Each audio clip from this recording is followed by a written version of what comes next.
আসসালামু আলাইকুম। জাতি হিসাবে আমরা মনে হয় খুব চালাক, অনেক চালাক, তাই না? যেমন পচা মাছ, এটারে রং দিয়ে এটারে টাটকা করি বা কেমিক্যাল দিয়ে টাটকা করি। তারপরে পচা মাংস, বাসি পচা মাংস, এটার মধ্যে রং মিশাইয়া বা রক্ত মিশাইয়া, কেমিক্যাল মিশাইয়া এটারে আর টাটকা বানায় বিক্রি করি, অনেক মুনাফা। তারপরে এই যে বাসি পচা সবজির মধ্যে কেমিক্যাল মিশাইলে তারা সতেজ হয়ে যায়, সাথে সাথে এটা বিক্রি করি। কেমিক্যালের ডিম বিক্রি করি, বহুত লাভ। কেমিক্যাল দিয়ে দুধ বানায় বিক্রি করি, অনেক লাভ। তারপরে এই যে শিশু খাদ্য কেমিক্যাল দিয়ে বানায় বিক্রি করতেছি, এতে কত কত লাভ হইতেছে। তারপরে আরও কত কিছু দেখেন, অন্য অন্য এই যে কসমেটিক্সের জিনিস নকল কইরা কেমিক্যাল দিয়ে বানায় বিক্রি করতেছি, কত লাভ হইতেছে, তাই না? এখন আসুন তো আসল চিত্রটা দেখি।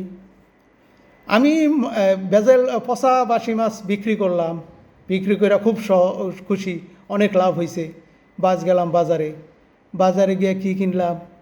ডিম কিনলাম, দুধ কিনলাম, বাচ্চাদের জন্য বিভিন্ন ধরনের শিশু খাদ্য কিনলাম, তারপরে মাংস কিনলাম, তারপরে এরপরে কিনলাম হইল গিয়া মনে করেন কসমেটিক্স নিলাম, বাড়ির ছেলে মেয়েদের জন্য বা ওই স্ত্রী বউর জন্য কসমেটিক্স নিলাম, খুব খুশি হয়ে ঘরে গেলাম।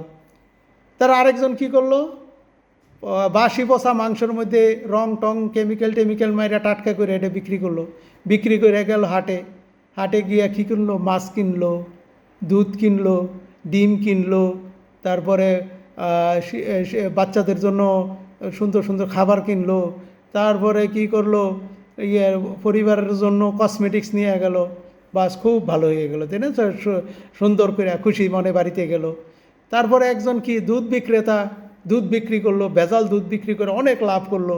লাভ করে বাজারে গেল, বাজারে গিয়ে বাজারের জন্য মাছ কিনলো, তারপরে ডিম কিনলো, তারপরে কসমেটিক্স কিনলো, বাচ্চাদের জন্য শিশু খাদ্য কিনলো। এখন আবার কি করলা?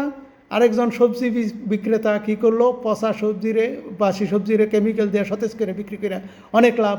বাজারে গেল, তারপরে দুধ, ডিম, মাছ, তরকারি এগুলি কিনলো। কসমেটিক্স ওলাও তাই করলো। তারপরে যারা ভেজাল শিশু খাদ্য বানায় তারাও করলো।